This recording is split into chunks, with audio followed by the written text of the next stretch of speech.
Hello everyone, आज हम पढ़ेंगे क्लास 12th का चैप्टर नंबर फर्स्ट का टॉपिक रिलेशन। रिलेशन क्या होता है? देखिए, a relation is a relationship between sets of values. Relation क्या होता है? कोई भी सेट हो, उन सेट्स की वैल्यूज़ के बीच में वो जिस रिलेशन से जुड़े हुए होते हैं उसे हम रिलेशन कहते हैं। रिलेशन क्या होता है? The relation between the set of values related to other set of values. और वो रिलेटेड भी कैसे होते हैं? ऑर्डर्ड पेयर में। ठीक है। और अब यहाँ पर हमारे पास एक नाम आया है सेट। तो सेट क्या होता है? सेट होता है a well-defined collection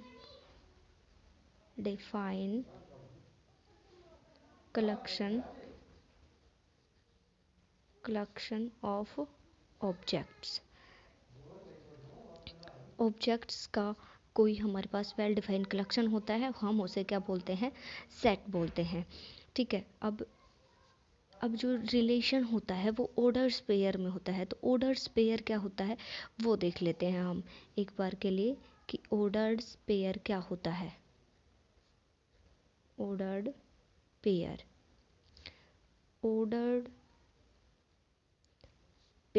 is a pair of object कह दें या फिर हम कह दें कि एलिमेंट्स। क्या कह दें? ऑब्जेक्ट कह दें या फिर एलिमेंट कह सकते हैं। Is in a specific ordered pair क्या होता है हमारे पास? वो एक पेयर ही होता है लेकिन स्पेसिफिक ऑर्डर्ड में होता है। कैसे होता है?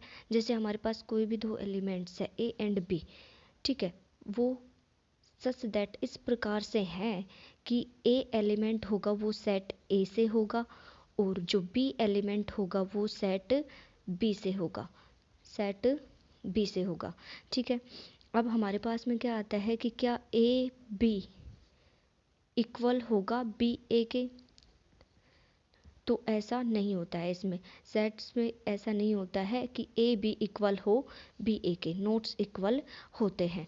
अब क्या आता है कि रिलेशन कार्टेशियन प्रोडक्ट्स के बीच में डिफाइन किया जाता है। कार्टेशियन प्रोडक्ट्स क्या होता है? नॉर्मली हम नंबर्स का प्रोडक्ट्स करते हैं, लेकिन यदि सेट्स के बीच में प्रोडक्ट करेंगे तो हम उसे बोलेंगे कार्टेशियन प्रोडक्ट। देखते हैं कार्टेशियन प्रोडक्ट। कार्टेशियन प्रोडक्ट को शो किया जाता है ए क्रॉस बी से। ठीक है। कार्टेशियन प्रोडक्ट को ए क्रॉस बी से शो किया जाता है। अब क्या आता है हमारे पास में कि क्या कार्टेशियन प्रोडक्ट्स में कम्यूटेटिव लॉ ऑपरेट होता है? जी नहीं, इसमें ये ऑपरेट नहीं होता है। ए क्रॉस बी नॉट इक्वल होता है बी क्रॉस ए के। और यदि ऐसा होता है कि ए क्रॉस बी इक्वल हो बी क्रॉस ए के, तो सिर्फ ये एक ही कंडीशन में हो सकता है, इफ़ एंड ओनली इफ़, जब ए इक्वल होगा बी के। जब ए बी के इक्वल होगा तभी हमारे कार्टेशियन प्रोडक्ट्स इक्वल आ सकते हैं। फिर कार्टेशियन प्रोडक्ट्स के बाद हमारे पास में आता है टाइप्स ऑफ रिलेशन। रिलेशन के टाइप पढ़ते हैं। Types of relation. First type आता है हमारे पास में एम्प्टी रिलेशन।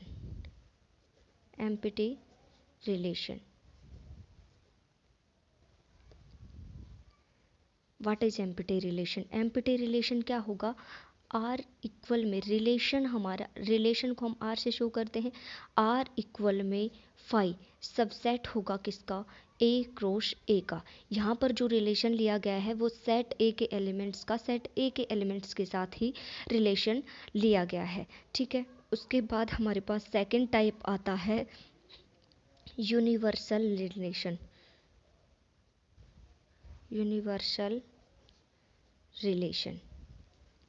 यूनिवर्सल रिलेशन क्या होता है, जो रिलेशन होगा वो इक्वल होगा ए क्रॉस ए के, Cartesian products of set A. Cartesian products करेंगे सेट ए के एलिमेंट्स का सेट ए के एलिमेंट्स के साथ। फिर उसके बाद में हमारे पास क्या क्या कह सकते हैं, यूनिवर्सल रिलेशन में क्या होगा, जो हमारे पास रिलेशंस का जो सेट आए, जो रिलेशंस के बाद हमारे पास सेट बनेगा वो इनके कार्टेशियन प्रोडक्ट्स के इक्वल होगा। उसके बाद हमारे पास में आता है trivial set, trivial relation. Trivial क्या होता है, ट्रिवियल होता है एम्प्टी प्लस में यूनिवर्सल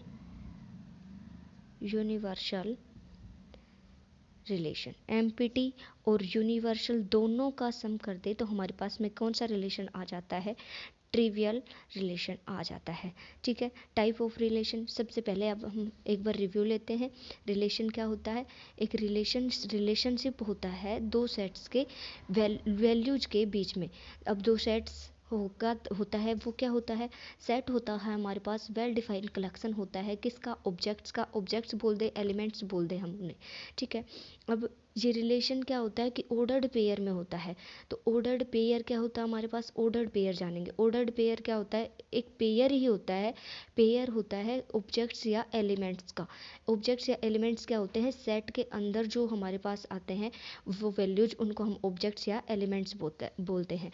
ठीक है, इज इन्हें स्पेसिफिक, एक स्पेसिफिक ऑर्डर के अंदर वो होते हैं तो उन्हें ऑर्डर्ड पेयर बोला जाता है। स्पेसिफिक ऑर्डर्ड यानी जैसे हमारे पास कोई दो एलिमेंट उठाए हमने दो सेट से ए और बी, सच दैट इस प्रकार से कि पहला एलिमेंट पहले सेट से होगा, पहला सेट हमने यहाँ माना है सेट ए और दूसरा सेट हमने माना है सेट बी, तो दूसरा एलिमेंट दूसरे सेट बी से होगा। अब देखते हैं कि ए बी इक्वल बी ए होता है, नहीं ऐसा नहीं होगा। ए तो सेट ए से उठाया गया है, बी सेट बी से उठाया गया है, तो ये इक्वल नहीं हो सकता क्योंकि इधर वाले बी ये पहले सेट ए से हो जाएगा, तो ऐसा नहीं हो सकता। फिर आते हैं कार्टेशियन प्रोडक्ट्स पर। कार्टेशियन प्रोडक्ट्स, दो सेट्स का प्रोडक्ट्स को हम क्या बोलते हैं, कार्टेशियन प्रोडक्ट्स बोलते हैं। कार्टेशियन प्रोडक्ट्स ए का कार्टेशियन प्रोडक्ट्स बी के साथ और बी का कार्टेशियन प्रोडक्ट्स ए के साथ इक्वल होता है, तो ऐसा भी नहीं होता है। यदि ऐसा होता है हमारे पास तो केवल और केवल कब होता है, जब ए इक्वल होगा बी के। ये कंडीशन कब फुलफिल होती है, जब ए और बी दोनों एक ही सेट लिए जाएं, तब ये कंडीशन फुलफिल होती है। अब आते हैं हम टाइप ऑफ रिलेशन पर।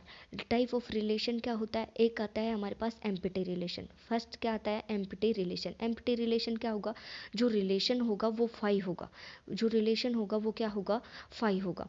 फाई सबसेट हो जाएगा किसका, ए क्रॉस ए का। कार्टेशियन प्रोडक्ट ए सेट ए का ए के साथ ही कार्टेशियन प्रोडक्ट्स का फाई क्या हो जाएगा, रिलेशन हो जाएगा, उसे हम एम्प्टी रिलेशन कहेंगे। फिर आता है हमारे पास यूनिवर्सल रिलेशन। यूनिवर्सल रिलेशन क्या होता है कि कार्टेशियन प्रोडक्ट्स ले लेंगे हम किसका, सेट ए का, सेट ए के साथ कार्टेशियन प्रोडक्ट्स जो भी हमारा आएगा वहीं पूरा का पूरा उसके इक्वल हो जाए, वो यूनिवर्सल रिलेशन होगा, यानी उसके अंदर सभी एलिमेंट्स हमें मिल जाएंगे। ट्रिवियल क्या होता है, ट्रिवियल एम्प्टी प्लस यूनिवर्सल कर दे तो हमारे पास ट्रिवियल आ जाता है। आज हम सिर्फ इतना ही करेंगे कि रिलेशन क्या होता है और रिलेशन के हमने टाइप पढ़ ली। अब हम कल पढ़ेंगे कि रिलेशन के अंदर कौन कौन सी प्रॉपर्टीज लागू होती हैं। कल हम करेंगे कि रिलेशन की प्रॉपर्टी, उसके अंदर क्या आएगा कि रिलेशन रिफ्लेक्सिव है या नहीं है, सिमेट्रिक है या नहीं है, ट्रांजिटिविटी उसके अंदर है या नहीं है, ये सब चेक करना सीखेंगे कि ये सब चेक कैसे करते हैं। ठीक है, तो ये सब सीखने के लिए बने रहिए, कल की क्लास देखना ना भूलें।